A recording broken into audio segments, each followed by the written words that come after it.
noche que parecía una más en el vasto universo de la televisión española se transformó, de repente, en el epicentro de un cataclismo familiar, un verdadero terremoto mediático cuyas réplicas aún resuenan con una fuerza inusitada.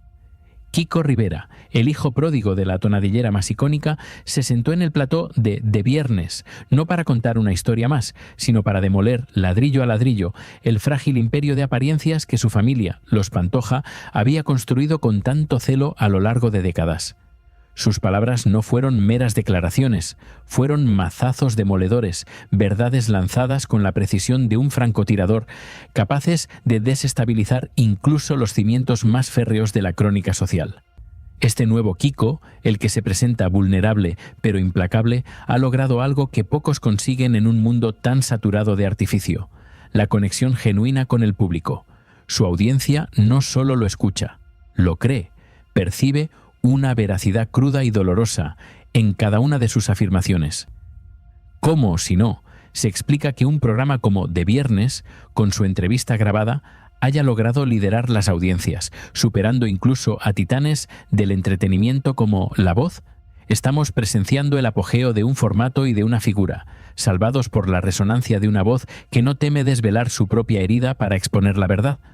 La primera diana de este implacable ajuste de cuentas fue Isa Pantoja, la hermana. Kiko, con una aparente contrición, pidió perdón por sus errores pasados, por no haber estado a la altura en ciertos momentos cruciales de su vida compartida. Pero esta disculpa no fue un bálsamo, fue una daga de doble filo. Inmediatamente después, el DJ se convirtió en un fiscal implacable, recordando al mundo y sobre todo a Isa, que su vida de adolescente no fue ni de lejos un camino de rosas, sino una senda plagada de actitudes y comportamientos que distaban mucho de la imagen de vulnerabilidad que ella a menudo proyecta. Pero el epicentro del drama se desplazó con una ferocidad aún mayor hacia la figura de la matriarca, Isabel Pantoja. Con una frialdad y una audacia que helaron la sangre de los televidentes, Kiko Rivera lanzó un mensaje directo y sin paliativos a su madre.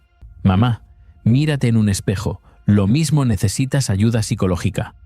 Estas palabras, pronunciadas en el altar de la Audiencia Nacional, no solo revelan una profunda crisis familiar, sino que sugieren una desesperación subyacente, un grito de auxilio disfrazado de reproche público, despojando a la tonadillera de su aura de invencibilidad y exponiendo sus vulnerabilidades más íntimas.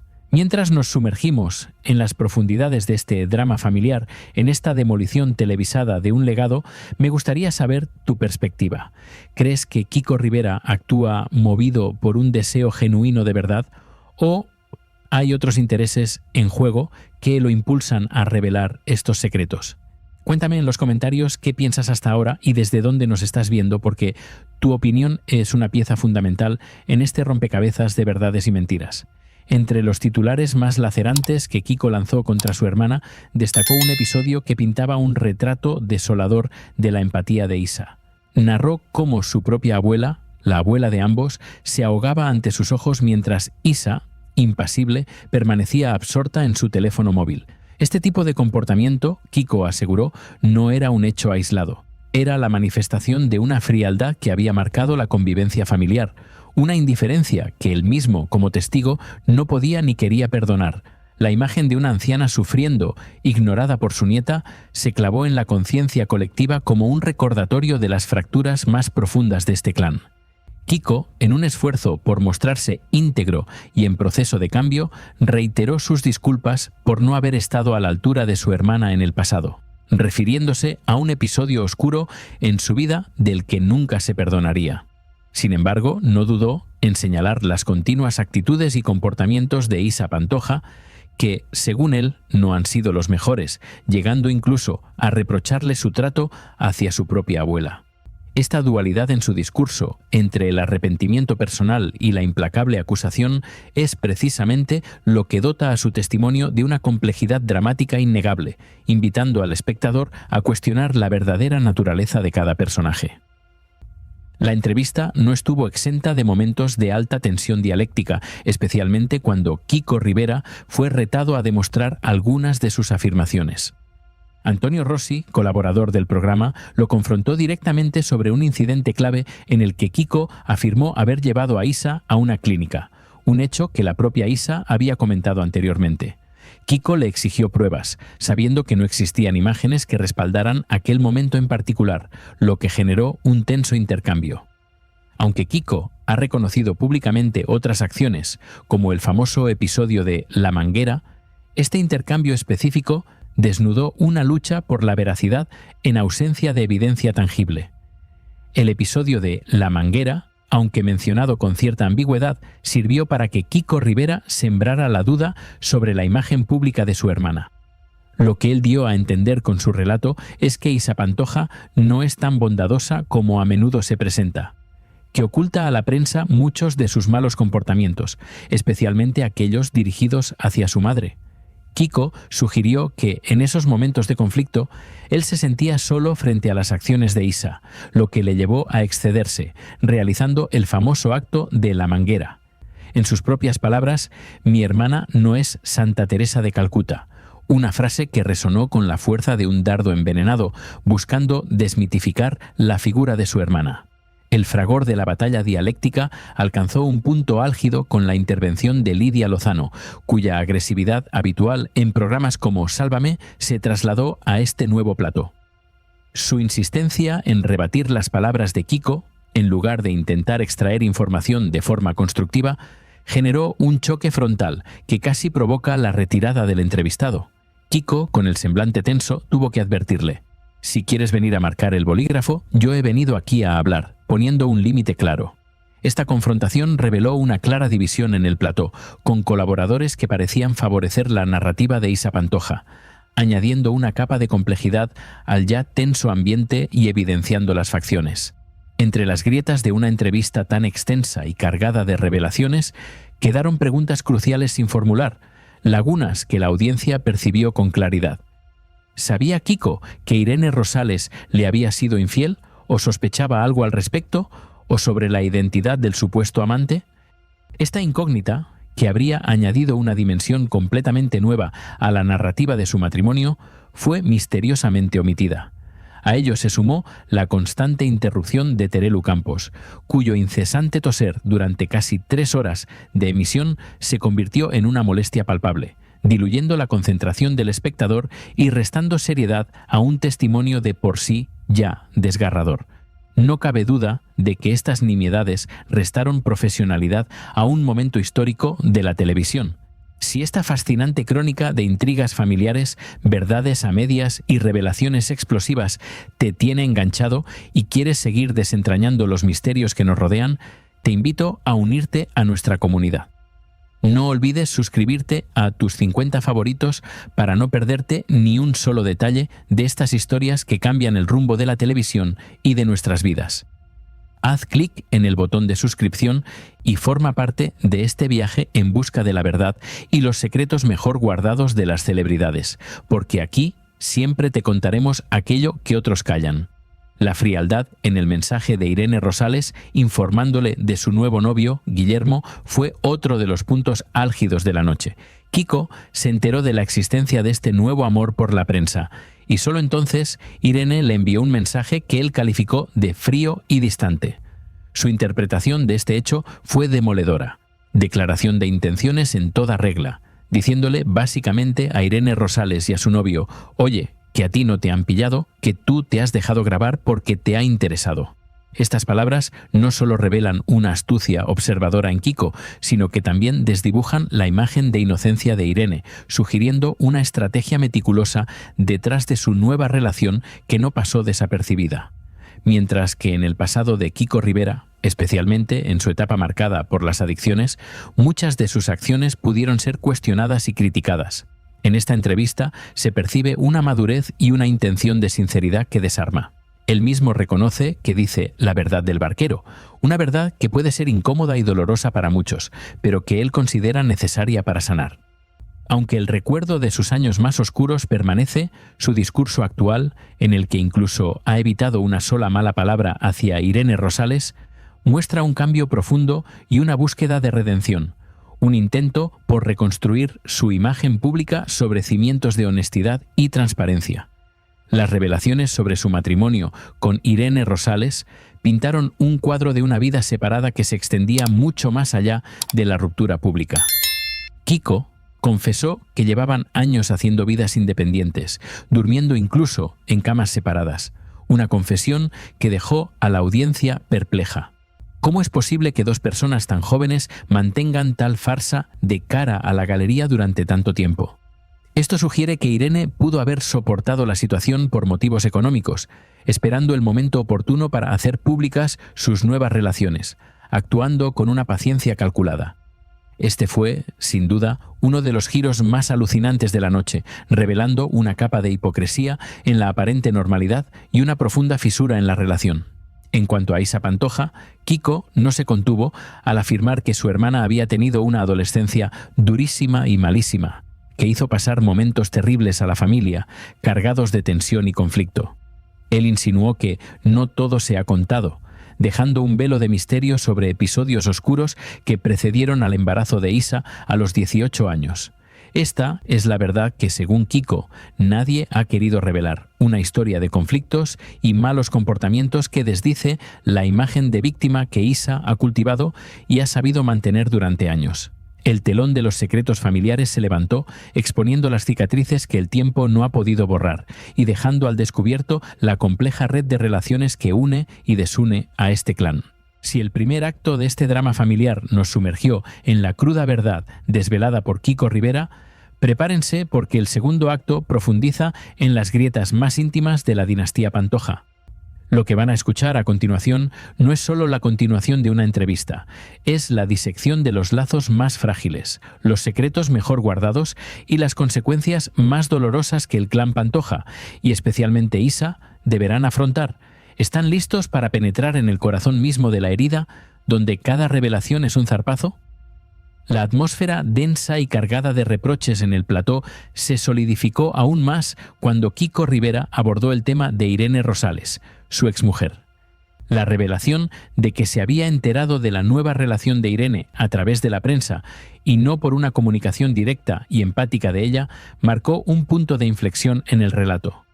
El mensaje que finalmente recibió de Irene, confirmando la existencia de Guillermo en su vida, fue descrito por Kiko como frío, desprovisto de la calidez que se esperaría de una relación pasada, incluso una fracturada. Kiko, con una astucia que muchos no le atribuían, no dudó en interpretar aquel mensaje como una declaración de intenciones en toda regla. Para él no se trataba de una simple casualidad o de un descubrimiento fortuito de los medios. La exposición de la nueva relación de Irene, en su percepción, fue un acto deliberado. En esencia, Kiko sugirió que Irene se había dejado grabar con su nuevo novio porque le interesaba que esa noticia saliera a la luz, despojando así a su exmujer de cualquier atisbo de inocencia en la gestión de su vida privada post-ruptura. Este golpe bajo, sutil pero incisivo, reveló una complejidad de motivaciones que superaba la mera superación sentimental. Pero la confesión más sorprendente, una que dejó a la audiencia en un silencio sepulcral, fue la verdad sobre su matrimonio con Irene. Kiko reveló que, a pesar de las apariencias de unidad y de la imagen pública de una pareja consolidada, llevaban mucho tiempo haciendo vidas separadas, durmiendo incluso en camas distintas.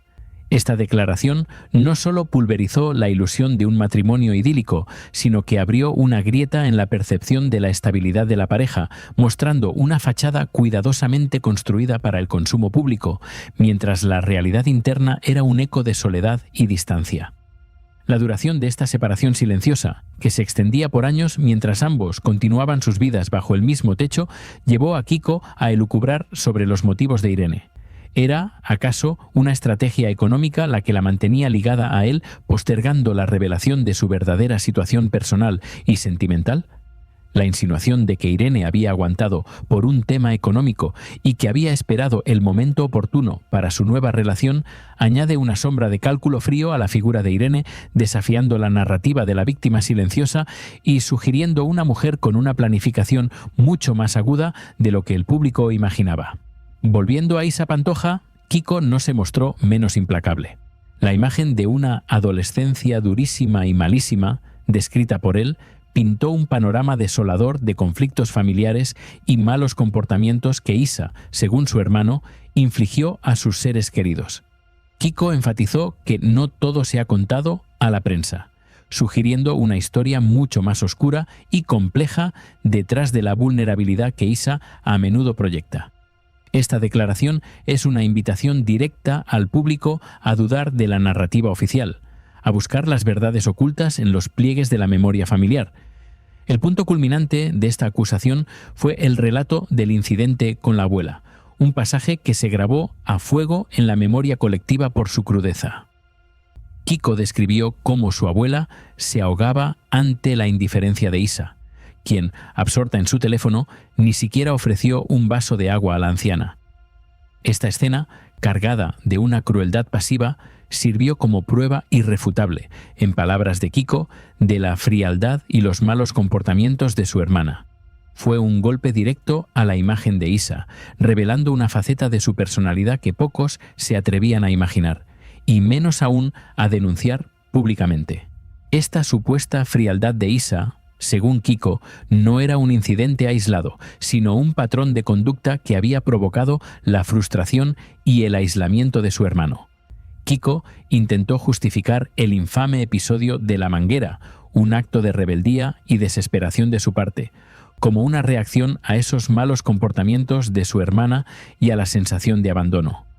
Kiko se sintió solo frente a Isa, y esa soledad, ese desamparo, lo llevó a pasarse 3 pueblos en sus acciones. Así, Kiko convirtió su propia transgresión en una consecuencia directa de la conducta de Isa, invirtiendo la carga moral y posicionándose como una víctima de la manipulación o la indiferencia ajena. Pero más allá de las acusaciones, lo que realmente resonó fue la metamorfosis de Kiko Rivera. Reconociendo sus errores pasados, especialmente los relacionados con sus adicciones, se presentó como un hombre en un camino de redención, buscando una verdad sin filtros. La frase «Mi hermana no es Santa Teresa de Calcuta» no fue un ataque gratuito. Fue una declaración de intenciones, un intento de despojar a Isa de una santidad inmerecida, de presentarla con sus luces y sus sombras, como cualquier otro ser humano, pero con un pasado que, según él, ha sido maquillado. Este Kiko, más maduro y consciente de sus propias imperfecciones, parece haber encontrado una nueva voz, una autoridad moral que antes le era esquiva. Su capacidad para admitir sus propias culpas, al mismo tiempo que señala las de otros, le confiere una credibilidad inesperada. Es la verdad del barquero, como él mismo la llamó, una verdad que duele, que confronta, pero que, para muchos, es liberadora. ¿Crees que esta nueva etapa de Kiko es un genuino despertar? ¿O simplemente otra estrategia mediática en la interminable saga familiar? Te invito a compartir tus reflexiones en la sección de comentarios. La entrevista, a pesar de su extensión y de la avalancha de titulares, dejó un reguero de preguntas cruciales sin responder, como ecos fantasmales en el plató. Una de las más punzantes, una que habría desatado otro torbellino, fue la relativa a las posibles infidelidades de Irene Rosales. ¿Sabía Kiko, o al menos sospechaba, si Irene le había sido infiel durante su matrimonio? ¿Y quién, de ser cierto, habría sido ese tercero en discordia? La omisión de esta pregunta, que flotaba en el ambiente como un espectro, fue notable, dejando un vacío que la imaginación del público se apresuró a llenar. El ritmo y la coherencia de la entrevista también se vieron comprometidos por elementos externos. La presencia de Terelu Campos, cuyas constantes toses interrumpían el relato de Kiko, se convirtió en un irritante para muchos espectadores, un ruido de fondo que socavaba la seriedad del momento. Kiko Rivera estaba ofreciendo un testimonio vital para entender el entramado de su familia, y que su voz se viera opacada por una tos inoportuna restó profesionalidad a una jornada que prometía ser histórica. Es una pena que detalles así empañen una oportunidad tan valiosa de acercamiento a la verdad. El clímax de la confrontación llegó con la interacción entre Kiko y Lidia Lozano, un choque de trenes televisivo. La incesante actitud agresiva de Lidia, intentando rebatir cada una de las afirmaciones de Kiko, fue un eco de sus días en Sálvame, un estilo que, en el contexto de Viernes, resultó contraproducente. La tensión era palpable, la amenaza de Kiko de abandonar el plató, real y amenazante. Si quieres venir a marcar el bolígrafo, yo he venido aquí a hablar. Esta advertencia no fue solo un capricho, fue un reclamo de respeto a su espacio y a su testimonio, una defensa de su narrativa frente a la interrupción constante. Esta fricción puso de manifiesto una verdad subyacente, la división del plató. Era evidente que muchos de los colaboradores tendían a favorecer la versión de Isa Pantoja, creyendo en su relato y dudando de la credibilidad de Kiko. Este enfrentamiento de narrativas, donde la propia Isa ha sido construida como una figura de vulnerabilidad, chocó frontalmente con la intención de Kiko de desvelar una verdad más incómoda, más cruda y, por ende, mucho más dolorosa. El público fue testigo de una batalla no solo de palabras, sino de percepciones, donde la lealtad a un personaje influía en la capacidad de escuchar la otra cara de la moneda. Mirando al horizonte incierto de esta saga familiar, una pregunta flota en el aire. ¿Perdonará Isabel Pantoja a su hijo Kiko después de estas demoledoras declaraciones? La sensación general, el presentimiento que se cierne sobre la crónica rosa es que no. A Isabel Pantoja, en este momento, no le interesa el perdón. El coste de la verdad de Kiko es demasiado alto, las heridas demasiado profundas. Y en cuanto a Isa, la convicción es aún más fuerte. Ella no perdonará a su hermano. La imagen de la abuela ahogándose, el recuerdo de la adolescencia malísima, las dudas sobre Irene, todos son zarpazos que dejan marcas imborrables. Este cisma, esta brecha insalvable que Kiko ha abierto, garantiza que la historia de los Pantoja seguirá siendo el tema por excelencia de Mediaset durante meses, quizás hasta final de año. La entrevista de Kiko no es solo un evento, es el acto fundacional de una nueva etapa en la narrativa familiar, un semillero de controversias que retroalimentará programas, generará nuevas entrevistas con Laura Cuevas, con la propia Isa y mantendrá a la audiencia cautiva en un torbellino de rumores y verdades a medias. Es un ciclo imparable de revelaciones y contrarréplicas, donde la verdad, esquiva y dolorosa, se convierte en el motor de un espectáculo sin fin. Si te has sentido parte de este torbellino de emociones, si cada revelación te ha mantenido al borde de tu asiento, no dejes que el telón caiga sin más. Suscríbete ahora mismo a Tus 50 Favoritos, nuestro canal, para ser el primero en conocer cada nuevo capítulo de estas historias que definen la crónica social, donde la verdad, por dura que sea, siempre encuentra su camino. Forma parte de esta comunidad que busca desentrañar los secretos que otros ocultan, porque aquí la intriga, la emoción y la verdad son nuestros pilares.